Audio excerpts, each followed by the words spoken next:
الم تر کیف فعل ربک بعاد۔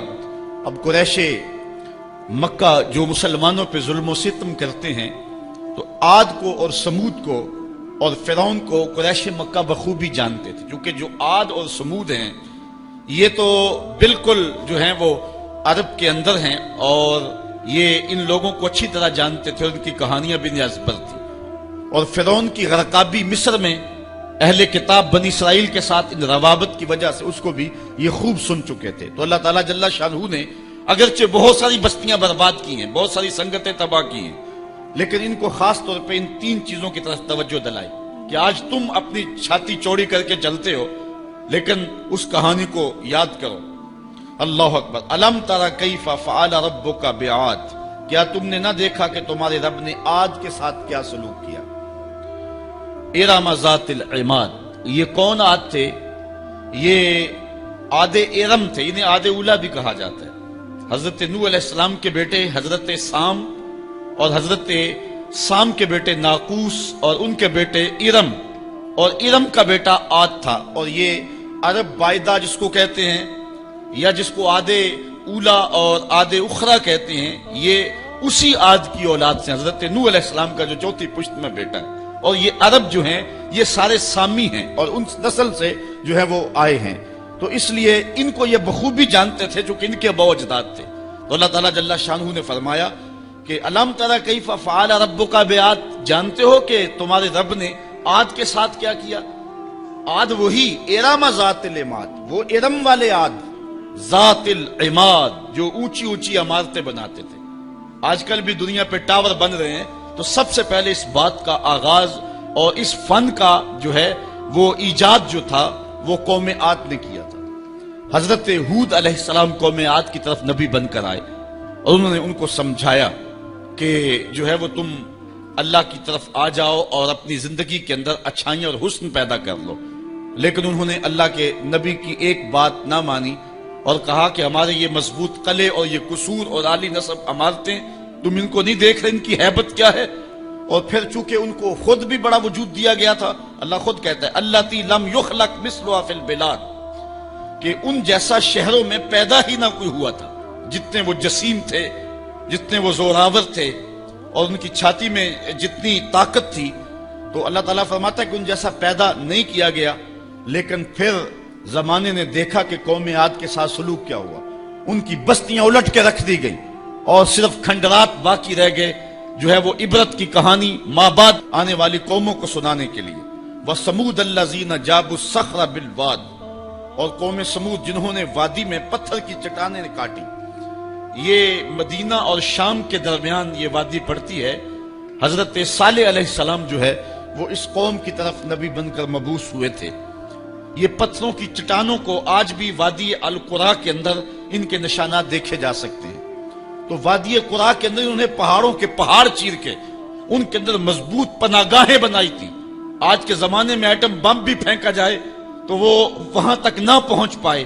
یہ کہتے تھے کہ کوئی طوفان، کوئی شدید آندھی اور کوئی سیلاب ہمارا کچھ نہیں بگاڑ سکتا، ہم ان محفوظ پناہگاہوں میں رہتے ہیں۔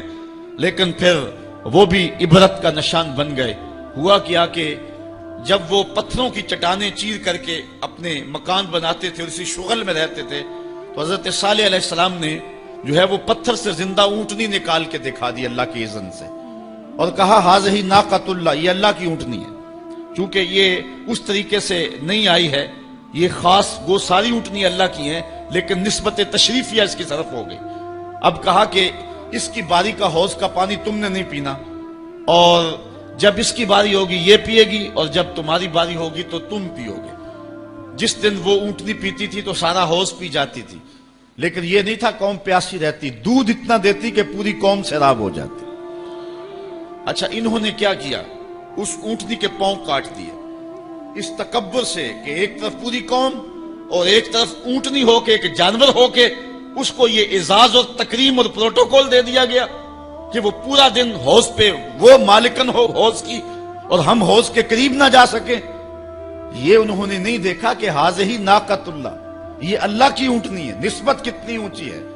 یار آج کتنا خوبصورت گھر آپ بنا لیں، اربوں روپے بھی اس کے اوپر صرف کر لیں، اور قیمتی سے قیمتی پتھر لگا لیں اس کے اوپر، اطلس و دیبا کا کام اس کے اوپر کروائیں، اور اس کے اوپر اعلیٰ سے اعلیٰ سونے اور چاندی اور طلا کا کام کروائیں، لیکن پتھروں سے بنا ہوا سادہ سا گھر بیت اللہ جس کو نسبت میرے رب سے ہے، بھلا کوئی کوٹھی، کوئی محل، کوئی قصر جو ہے وہ اس گھر کی عظمت کو چھو سکتا ہے؟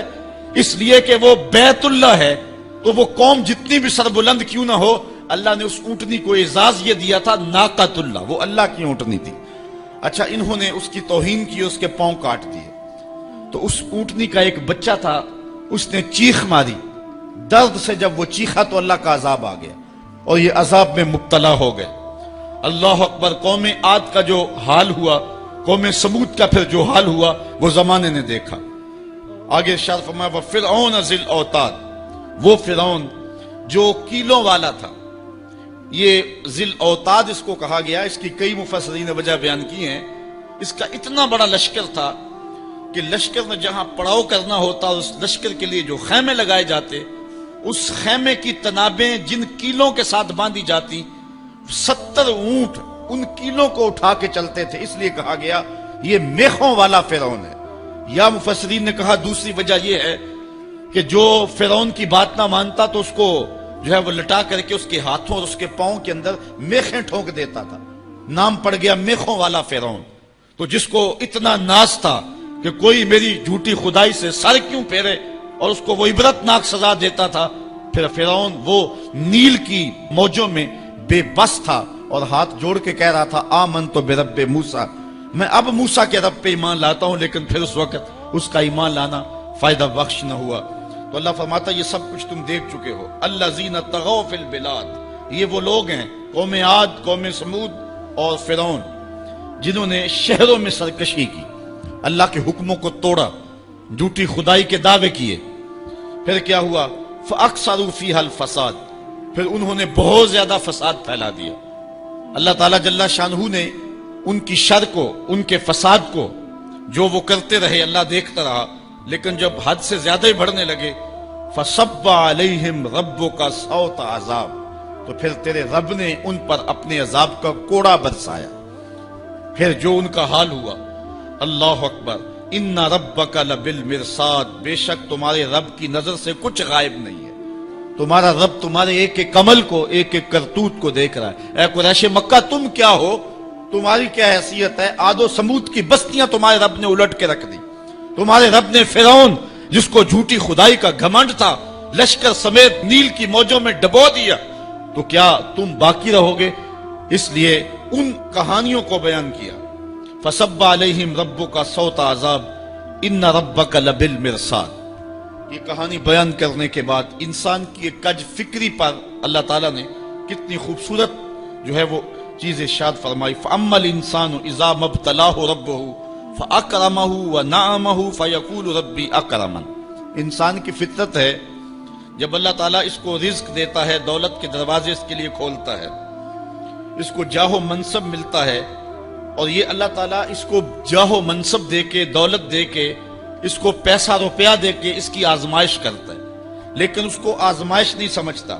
فَيَقُولُ، وہ کہتا ہے ربی اکرمن، میرے رب نے مجھے عزت دی ہے، وہ اس کو عزت سمجھ لیتا ہے اور کہتا ہے کہ میں اللہ کا محبوب ہوں، مجھے اللہ پسند کرتا ہے تو اس لیے مجھے دولت دی ہے، ورنہ میں غربت کی چکی میں پس رہا ہوتا۔ وہ دولت کو جو ہے وہ عزت سمجھتا ہے، حالانکہ اللہ نے بطور آزمائش اس کو دولت دی ہے۔ جب کسی بندے کو پوچھا جائے نا بتا کیا حال ہے، تو اگر اس کے پاس دولت کے انبار، وہ کہتا ہے بڑا فضل ہے اللہ کا۔ اچھا کیا فضل ہے اللہ کا؟ تو تہجد کی نماز بھی پڑھنے لگ گیا؟ نہیں، میں تو 5 بھی نہیں پڑھتا۔ اچھا کیا فضل ہے کہ اللہ نے تجھے یہ کرم کر دیا کہ تیری زبان پہ جھوٹ نہیں آتا؟ نہیں، میں تو صبح و شام جھوٹ بولتا ہوں، ٹیکس بھی چوری کرتا ہوں، میں تو سب کچھ کرتا ہوں، تو پھر کیا فضل ہے؟ کہتا ہے مجھے دولت دے دی گئی۔ تو یہ انسان کی فطرت ہے کہ دولت جو مل جائے اس کو تو اس کو فضل الہی سمجھتا ہے، وہ ناجائز طریقے سے بھی لے تو اس کو بھی فضل سمجھتا ہے۔ کبھی آپ نے دیکھا ہوگا کہ سراسر کمائی حرام کی ہے، ناجائز فروشی کے ساتھ، رشوت کے ساتھ اور کیا کیا دھندے کے ساتھ اس نے جو ہے وہ دولت کمائی، اور عالی نصب کوٹھی بنا کے اوپر لکھ دیا ھذا من فضل ربی، یہ میرے رب کا فضل ہے۔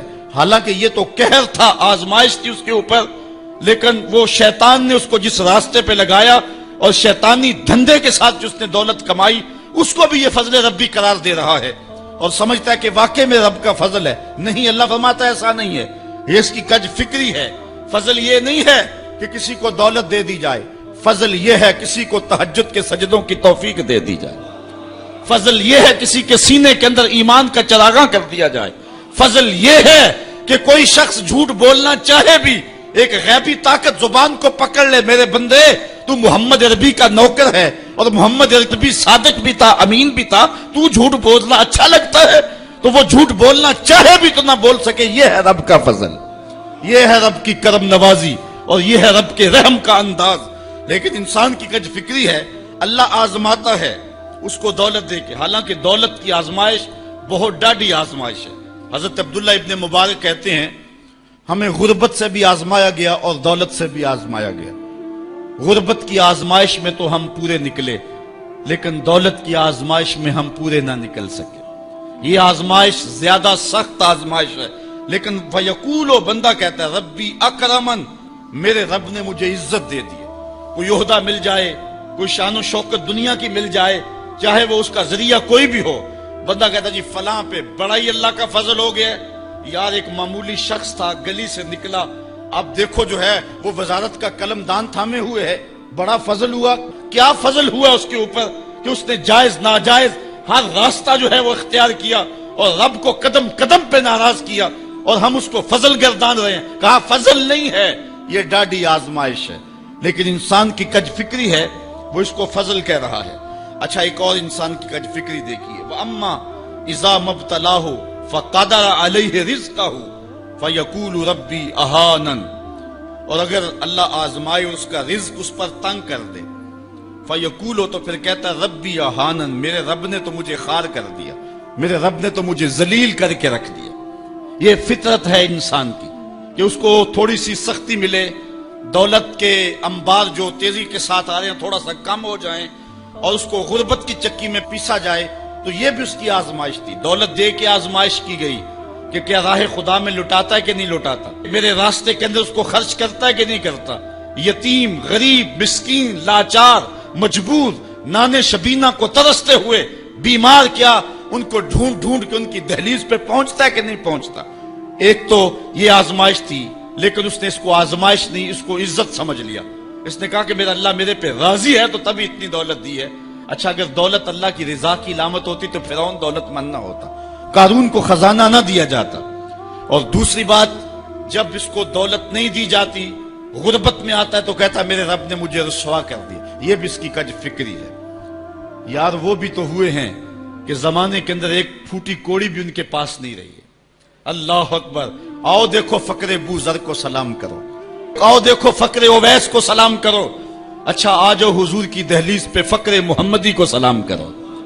یہ عزت ہے، عزت، یہ بھی آزمائش ہے۔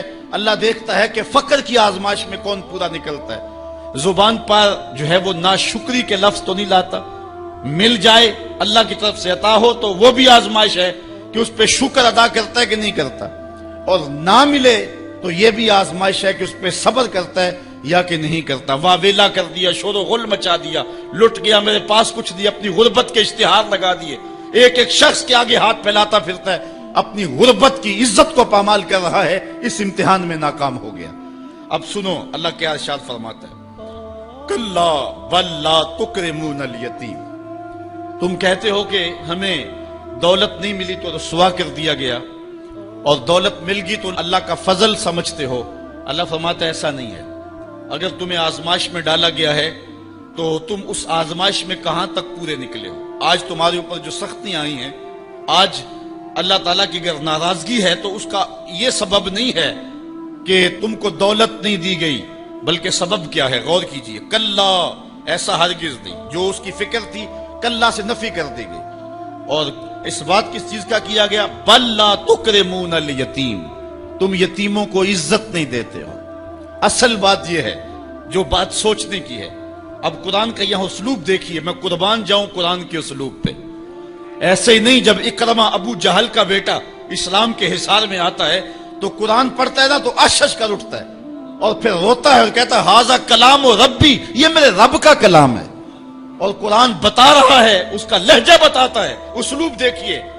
بات غریب کو روٹی دینے کی نہیں کی گئی، غریب کو جو ہے وہ کھانا دینے کی نہیں کی گئی، اس کو کپڑے پہنانے کی نہیں کی گئی۔ قرآن نے جو کہا ہے کلا بل لا تکرمون الیتیم، بات یہ ہے کہ تم یتیم کو عزت نہیں دیتے ہو۔ یتیم کو تم عزت کیسے دے سکتے ہو یہ تم جانتے ہو کہ اس کی تکریم کیسے کرنی ہے۔ تمہارے پاس یتیم کو پہنانے کے لیے کپڑا نہیں ہے، اس کو دینے کے لیے روٹی نہیں ہے، لیکن تمہارے سینے میں پیار تو رکھا ہوا ہے نا۔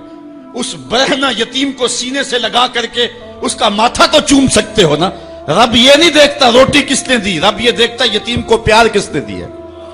وہ یہ دیکھتا ہے کلا بل لا تکرمون الیتیم، معاملہ روٹی کا نہیں ہے۔ بچی ہوئی روٹی تو کتے کو بھی ڈالی جا سکتی ہے، کسی کو غریب کو دے دی تو یہ کون سا کمال ہے؟